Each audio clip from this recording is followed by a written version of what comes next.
I think you saw a very good basketball game that had a lot of ups and downs for both teams. I cannot fault the effort on both teams. When we were up on them rebounding in the first half by 16 or whatever, we started the big lineup to be able to try to go in. But when you start the big lineup, then defensively against a four-guard offense, you better score because you can't keep them from scoring. And that's exactly why we had to go back to the four-guard offense, because our bigs can't guard perimeter people very well. We'll have to keep working on that.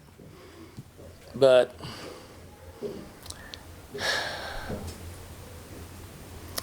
they were able to be smart enough to play a two-man game, use 20, 25 seconds, then get the ball in the hands of Abrams or Davis. And too many times, we were supposed to be in a no-touch denial to those two kids when it got under 10. And you saw repeatedly how many times they were able to get the touches back, whether we were in zone or man, and that's just a lack of discipline on our part. The thing that hurt us in the overtime, it was taking too long to get the information into our point guard, who was using 15 seconds to start a play. And right now, we've lost confidence on being able to start a play quicker and into the offense because they're right in front. And basically, they were just basically in a 2-3 zone, but they were doing a great job of keeping people in front of them instead of letting them penetrate like we were doing on the other end. You have a 5-point lead, I believe, in overtime, I think, with the ball, and we couldn't close it out. When you're not having that great of an outside shooting game, then you better do one thing, and that's drive the friggin' basketball. To be able to drive the ball to make up for it wasn't our best outside shooting game, and a lot of times we just missed it. We got 20 offensive boards, but how many putbacks we got on that, 19 to 11, you can't ever go by that stat on what actually is a putback and what is not, or a kick out for a 2 or a 3. I thought we had some great shots. When they scored, we needed a 3 in the end. What did we do? We took the 2, and we had to miss the second shot on purpose, which we did. Jordan did a great job missing it. And sometimes you get excited if you're a young person, you get the ball and you shoot on the way up instead of taking the ball up, like we did when we ran that backdoor play to get us into overtime. But give Patty a lot of credit. She wanted the ball, and she's got a nose to go get the ball. And nobody's going to give you anything in the SEC. You've got to earn every play. And I thought we had in charge in the second quarter, but we didn't finish it off as usual. Instead of being up 12 or 13, we're up 9. The first quarter set basketball back a while, but we did, again, start of the third quarter, we let them right back in it again. And because they would milk the shot clock down, we'd take first option away, and then here comes Abram or Davis, who didn't do much in the first half, but had a hell of a game in the second game. So, questions? How much did you feel even though you guys actually had advantage on points off turnovers, you seem to have some unforced turnovers that cost you, and you talked about missing chippies before, you missed a couple early, and then of course a couple late if you get it. They didn't have size inside, but you missed some of those as well, so I just wonder about the unforced turnovers and missing some close-in shots. I think a lot of it's just poise. Handling the ball in. They were doing a pretty good job of digging it out when we'd throw it into the 5 or we was turning it over. We weren't consistent enough because that's what a 2-3 zone would do. But the chippies, Patty made a couple of great shots, missed a couple of shots. But when you miss a hook, you're not going to get the offensive rebound. When you spin and go point blank, you got a chance, and your teammates have a chance. But that's her game. She's got a nice little baby hook in there. But eventually, we got to the free throw line 25 times, again misleading. What was at the end of regulation? We should have been able to hurt them. Look at our fast break points. Did we even score one? We did at the end. And we wouldn't have had a chance to even go into the game unless that freshman came in who's athletic and got the steal in the basket in Ernie. That's where we're a step slow at a lot of positions to be able to create the turnover against good guards. And their guards with Davis and Abrams and Barber, they're older kids that are smart, got to hunt. We cannot force enough turnovers or stop dribble penetration.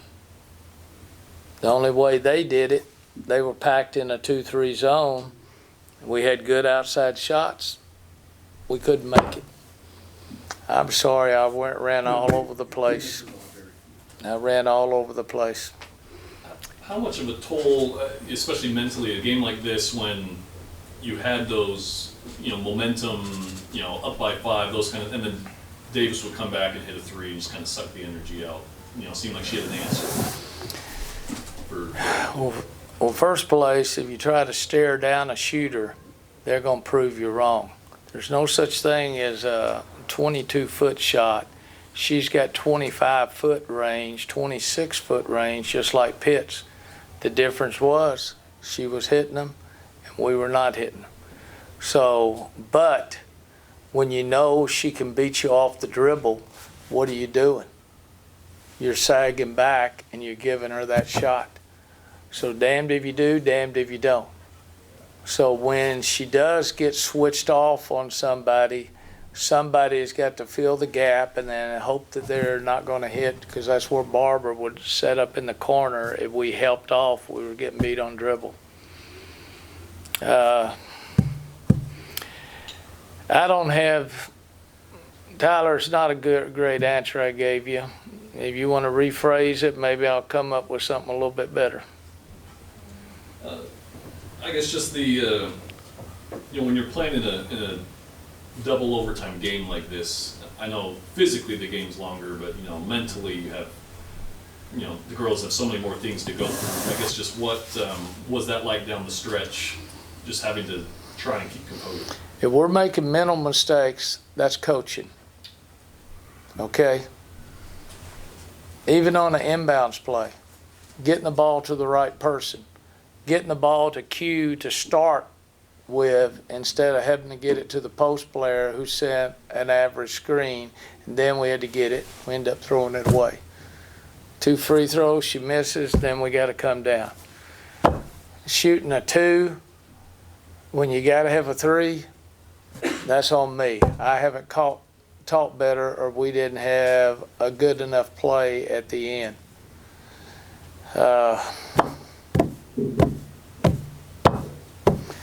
This one hurts, but they all hurt.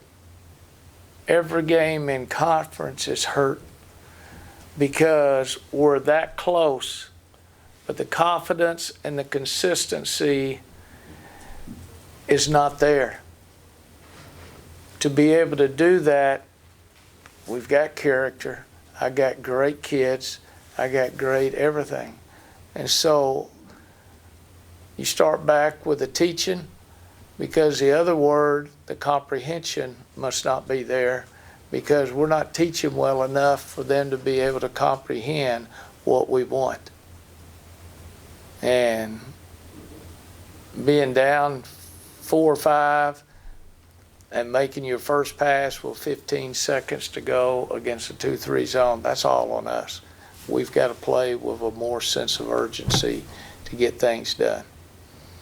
And I'll keep working, but, you know, South Carolina today shot about 34%, shot about 23%, and shot about what we did from the free throw line, and they led the whole ball game because they rebounded the heck out of the ball.